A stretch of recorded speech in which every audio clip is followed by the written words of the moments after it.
Hello everybody out there in YouTube land, and welcome to DC Fans United. Today I am going to be talking about Wacky Raceland number 3 from 2016. But first off, I have a quick shout out for my friends over at OutrightGeekery.com. It's a cool geek website, and I'll have a link for them in the description box. So this issue was written by Ken Pontak, with art and cover art by Leandro Manco, colors by Marina Sanzone, and a variant cover by Kyle Baker. So the main cover is pretty cool. I like it better than the variant cover, and it shows something that actually happens in this comic. You can see Dick Dastardly and Penelope are fighting mutant crabs on the cover, so that's pretty cool. Alright, so we'll go ahead and start off on the first page, and as in every issue so far, we start out and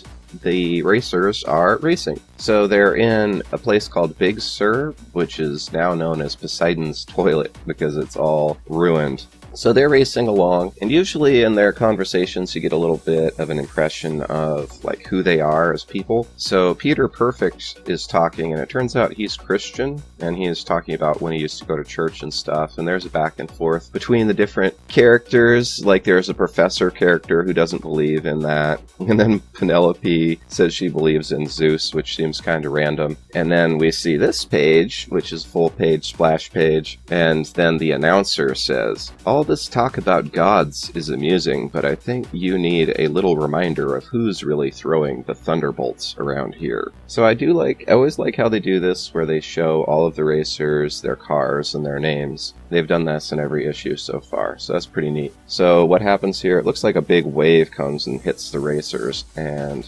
Dick Dastardly and Penelope are knocked off the cliff. And that's what we see on the next page. You can see the other racers continuing, although they seem to fall off into kind of a jungle-looking place. And Penelope and Dick are swirling around. And I guess that's why they call it Poseidon's Toilet. It's like a whirlpool.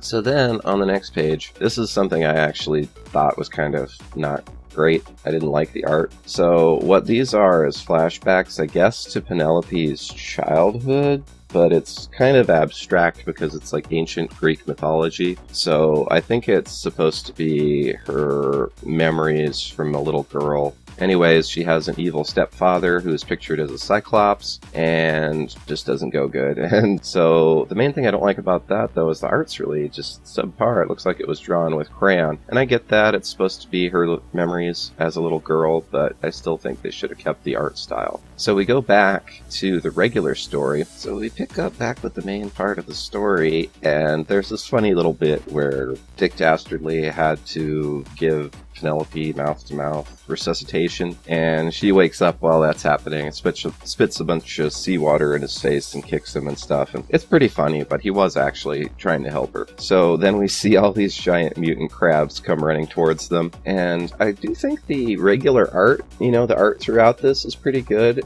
It's just those weird crayon drawings that I think look pretty bad. So the other racers are all crashed up here in the jungle, and their vehicles are all out of commission as far as I can tell. So they're gonna go and search for the other two, because the announcer tells them that one of the rules is they can't let the other racers die if they can help it, which doesn't really make sense to me, but that's the case. So Muttley has a way to track down where Dastardly is. So that's what they're going to do. And then we jump back to Penelope and Dastardly, and I thought this scene was pretty cool. It's probably my favorite part of this issue, where they are fighting all of the mutant crabs. And it's pretty exciting. I imagine that'd be pretty hectic, having all those things attack you. But then it goes back to the weird crayon drawings, and I'm glad this is only in one issue that it does this, because, even a few pages of that is just kind of a waste. So the rest of the guys who are in the jungle get attacked, and I think the battle here looks pretty cool. You can see the shotgun blast. Peter Perfect is using his shotgun, and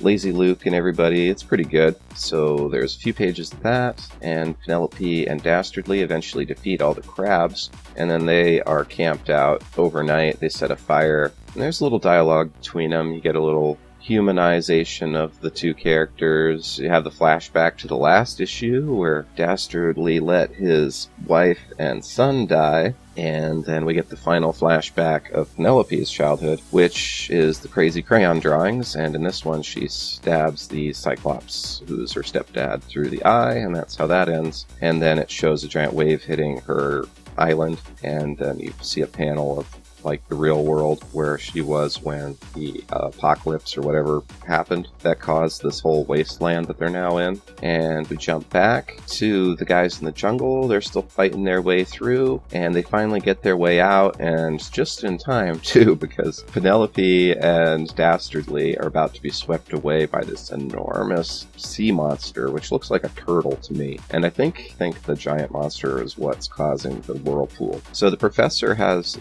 his vehicle's like a helicopter, so he flies in and picks them up and rescues them. And that's pretty much the end of the issue. So there's the variant cover too. I don't think it's quite as interesting as the main cover. And yeah, that's it for this issue. I liked the actual story. I thought the crayon drawings were really a drawback. They really took me out of the flow of the story, especially with the art style changing so abruptly. I haven't read issue 4 yet, but I really hope it doesn't do something like that. Overall, though, I've liked these 3 issues, but I have to say this third one's probably my least favorite of the 3, just because of those, those crayon drawings. That's 3 or 4 or 5 pages that are essentially wasted. And if they were going to do that, the crayon drawings and like that, maybe just have it on 1 page, just have her having a flashback and have it be 1 page. So anyways, that's just my opinion. Let me know down in the comments what you think. Have you been following this series? And yeah, what did you think about it? Give me a thumbs up if you liked it. Be sure to subscribe if you haven't.